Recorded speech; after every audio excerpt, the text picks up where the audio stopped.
फक्त मराठी यूट्यूब चॅनलला सबस्क्राईब करा आणि आमचे लेटेस्ट व्हिडिओज पाहण्यासाठी बेल आयकॉनवर क्लिक करा.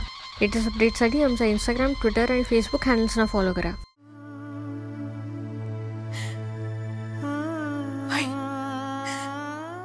अयो, त्या दोघांनी मिळून माझ्या विरुद्ध बंड पुकारलाय. आजपर्यंत सगळं व्यवस्थित चाललं होतं, भांडणं व्हायची नाही असं नाही, पण ती ह्या थराला कधीच गेली नाही.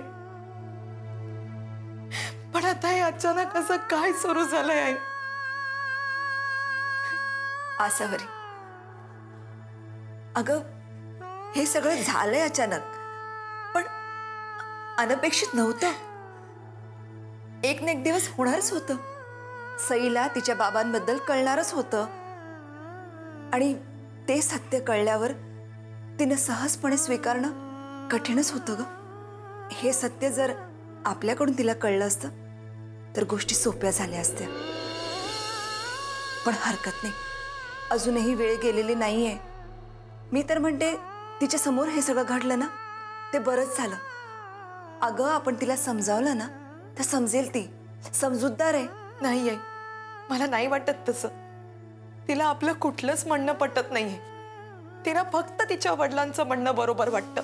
अगं त्याच्याकडून पहिल्यांदा खरं काय ते कळलंय तिला. आपली बाजू खोटी होती. केवढा धक्का बसला असेल तिला, आणि तिला सावरायलाही वेळ नाही मिळाला.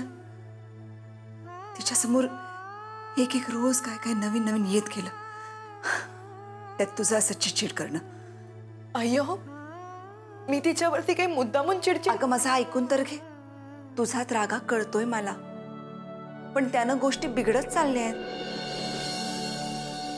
आसावरी, तुझं म्हणणं कितीही योग्य आणि खरं असलं तरी तिला ते पटणार नाहीये, कारण तुझी सांगण्याची पद्धतच चुकीची आहे.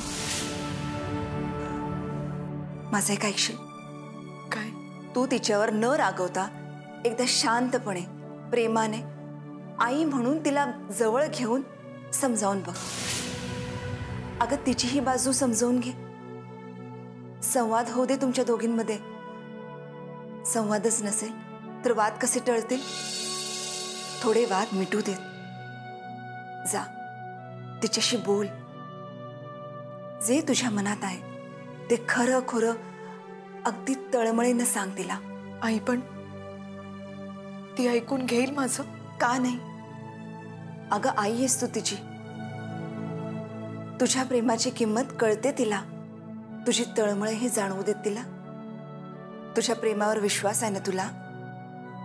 मग मनात कुठलाही किंतु नको. आसावरी, हे तुझ्या आणि नीलच्या अभिमानाची लढाई नाहीये. एका आईच्या प्रेमाची लढाई आहे, तिच्या मुलीच्या भल्यासाठी.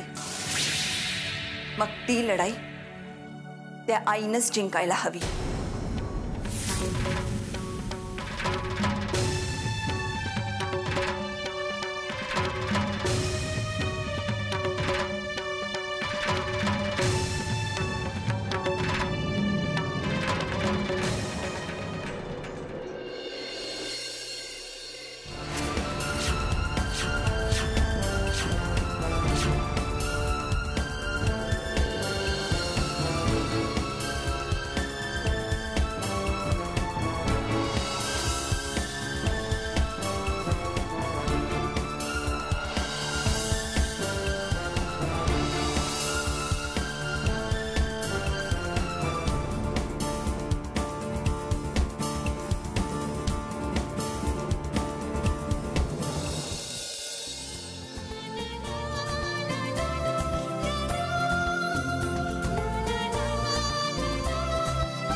दादाचा 2दा फोन येऊन गेला. वहिनीची आणि साराची आठवण काढत होता तो. खरंच पार्थ इतकी कुणाची आधी आठवण काढत होता माहिती होतं तुला? खरंच सारा आणि कार्तिकी प्राण आहेत त्याचे. आई खरं आहे तुझं. ही सगळी वहिनीची जादू आहे. तिने दादाला शिकवलं पुन्हा प्रेम कसं करायचं. खरंय रे बाबा. आज जो काय बदललेला पार्थ दिसतोय ना हे सगळं कार्तिकीमुळे. कधी मला वाटलंही नव्हतं की पार्थ इतकं कोणावर प्रेम करू शकेल, पण याचं सगळं श्रेय कार्तिकीला जातं. खरंय तुझं आई. वहिनी खरंच खूप ग्रेट आहे. दादाचा जगण्यातला इंटरेस्टच संपलेला. तो दुःखात आयुष्य जगत होता, पण वहिनीने त्याला आयुष्याचं महत्त्व पटवून दिलं. हसायला जगायला शिकवलं त्याला. जे काम आपण नाही करू शकलो नाही ते वहिनीने करून दाखवलं. खरे. अरे कार्तिकीने माझ्या बरोबरीने या घराला आपलं म्हटलंय. सगळ्या घराची आई झाली. सारानेही तिला आई मानलंय. किती सहज केलंय तिने. खरंय आई. दादा किती नशीबवान आहे ना. सारासारखी गोड मुलगी, बहिणीसारखी छान बायको आणि माझ्यासारखा डॅशिंग भाऊ. हो तू हे काही कमी नशीबवान नाहीये. सई सारखी सुंदर मुलगी तुझ्यासारख्या मूर्ख मुलाच्या प्रेमात पडते. हे कमी आहे की? हो ना. हो ना. काय हो ना? मी अजून या गोष्टीला संमती दिलेली नाहीये, कळलं ना? अगं पण आई तू आत्ताच तर म्हणालीस ना की सई सारखी सुंदर मुलगी, म्हणजे सई सुंदर आहे हे तर तुला मान्य आहे. हो ना. पण आत्ताच मी हेही म्हणाले की तुझ्यासारखा मूर्ख मुलगा, म्हणजे हे तुला मान्य आहे ना? बरं मी मूर्ख तर मूर्ख, पण आई सई खरंच खूप चांगली मुलगी आहे. असेल ना, मी कुठे नाही म्हणते.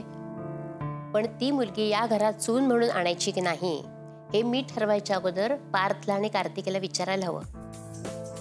हुरळून जाऊ नका. चला आता रात्र झालीये, झोपा आता निमूटपणे. One drink. Please. Please. तुला माहिती आहे चावी, त्यांनी माझ्या सईचं लग्न ठरवलं.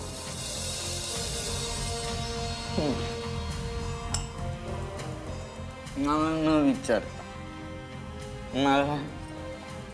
न विचारता आणि माझ्या पोरीलाही सांगितलं. चालेल.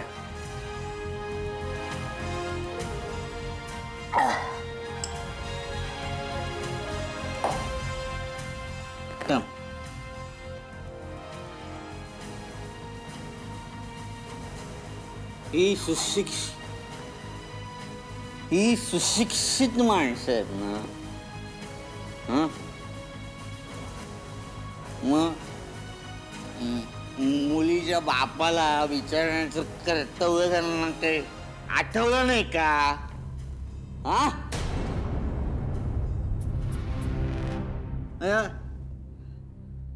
मुलीचं परस्पर लग्न लावून देत आहे. परस्पर लग्न म्हणून जाब विचारायला गेलो होतो अनंतरावांकडे.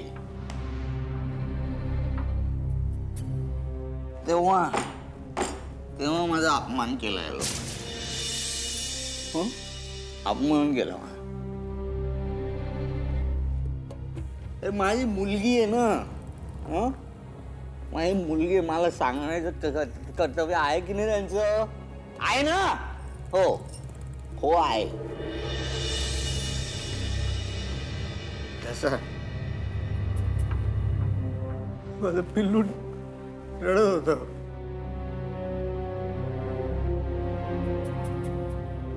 ढसा रडत होतं माझं पिल्लू. काही करू शकत नव्हतो. गप्प.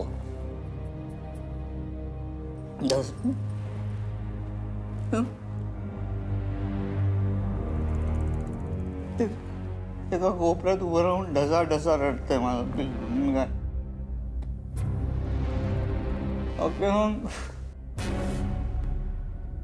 बाप आहे ना तिचा. बाप आहे ना मी तिचा.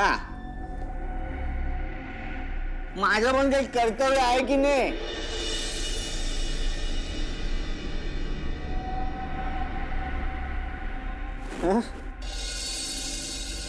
नाही, मी माझा झालेला अपमान विसरू शकत नाही.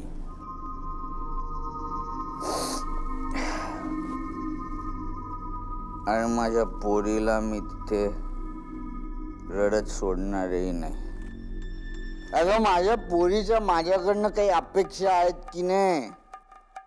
आहेतच ना. तिच्या आनंदासाठी जे काही करावं लागेल ना ते मी करणार. जग इकडून तिकडे करणार माझ्या पोरीसाठी, माझ्या सईसाठी, माझ्या पोरीसाठी, माझ्या पिल्लू, छोटूस पिल्लू.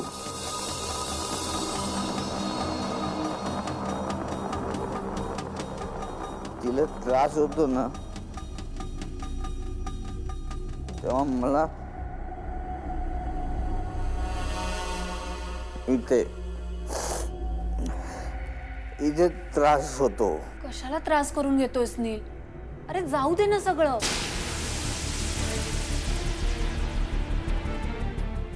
जाऊ दे? काय बोलली? जाऊ दे? ही पोरगी तिथे ढसा ढसा रडते, तू काय म्हणे जाऊ दे? हा, असं बोलू कसं शकतेस तू? बाप आहे मी तिचा, बाप. जाऊ दे म्हणे, जाऊ दे. नील, किती वर्ष झालेत आता? मी तुला काय सांगितलं होतं? किती फॅमिली, ती मुलगी, सगळ्यांना विसरून जा आता. आता आपण चान्स घेऊया. या घरात मूल आलं ना की सगळं ठीक होऊन जाईल. खरंच. आज त्याच मुलीमुळे तुला अपमान सहन करावा लागला. अरे सईमुळेच त्यांनी सगळ्यांनी तुला धक्के मारत, आय मीन, आता विचार नको करूस त्या सईचा.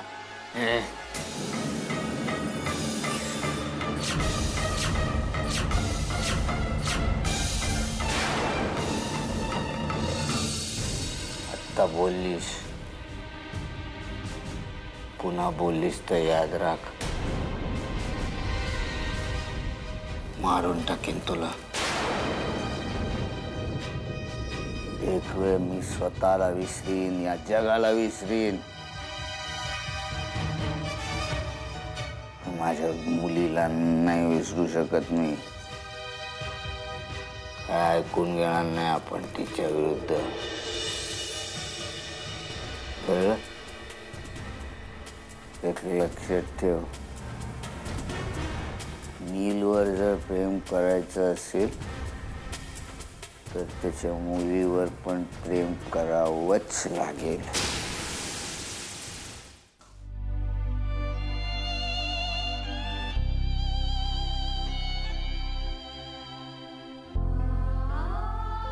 सई, सई, मला माहितीये तू खूप हर्ट झालीस. अगं पण तुला दुखवण्याचा हेतू नव्हता माझा. सई, आई आहे मी तुझी. तुझ्या वाईटाचा कधी विचार करीन का ग मी? सई, विचार कर. गेले काही दिवस आपण दोघी नुसत्या भांडतोय, वाद घालतोय, पण बाळा ह्याच्यातून काही साध्य होणार नाही. नुसता मनस्ताप होईल. म्हणून मी सांगते, माझं एकदा ऐकून घे. बघ तुला पटतंय का? सई, गेले काही दिवस आम्ही सगळेजण तुला एक गोष्ट सांगण्याचा प्रयत्न करतोय, पण तुला ती पटत नाहीये, खरी वाटत नाहीये. सई, मला सांग, आम्ही सगळेजण तुझ्याशी खोटं बोलू का ग?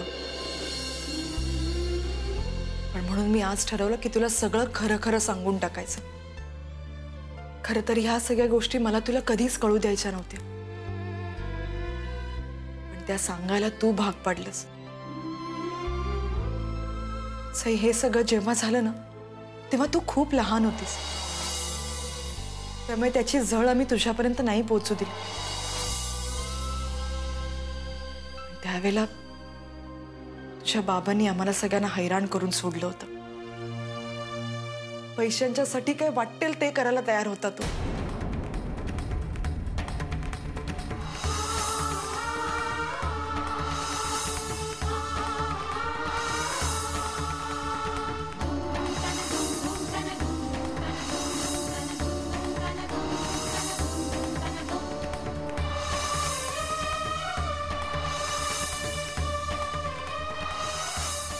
तुझ्या काकाला मारण्याचा त्याचा डाव फसला, संपत्ती हडपण्याचा डाव फसला, पण तरी पण तो गप्प नाही बसला. तो प्रयत्न करतच राहिला आणि शेवटी त्याचाच दुष्टपणा जिंकला. आजी, आजोबा, काका, मला सगळ्यांना त्यांनी घराबाहेर काढलं. तुला ठेवून घ्यायला तयार होता तो, पण सई तूच सांग, तुला त्या माणसाकडे कसं काय ठेवून जाणार होते मी,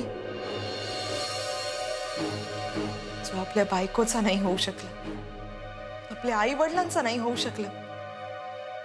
तो माणूस त्याच्या मुलीचा कसा काय होऊ शकला असता. सई, आज त्याचं तुझ्यावरचं प्रेम उफाळून आले, पण इतकी वर्ष कुठे होता तो, का गप्प होता, याचा कधी विचार केलायस? सई, अगं विश्वास ठेव माझ्यावरती. नील खोटं बोलतोय. त्याच्यामुळे आम्ही सगळ्यांनी खूप सहन केलंय ग. झालं तुझं सांगून? छान, खरंच खूप छान गोष्ट होती. इतकी वर्ष ह्या अशा गोष्टी सांगून फसवत आलात ना मला. सई, अगं ही गोष्ट नव्हती, मी खरं तुला सांगत होते. प्लीज, मला काहीही ऐकायचं नाही आणि तुझ्या कुठल्याही बोलण्यावर माझा विश्वास नाही बसणार आहे. अगं, एक नंबरची खोटारडी आहेस तू. सई, प्लीज असं नको बोलूस ग. आई प्लीज, पुरे आता. मला माहिती आहे तू मला स्वतःकडे का ठेवून घेतलंस ते. माझा वापर करून माझ्या बाबांना ब्लॅकमेल करायचं होतं तुला, पैशांसाठी. आणि आता तुला पैसे नाही मिळत आहेत म्हणून छळतीयस तू मला. सई, अगं काही काय बोलतेस तू? खरं तेच बोलतीये मी आई. सई, काय बोलतेस तू? पद्मनाभ,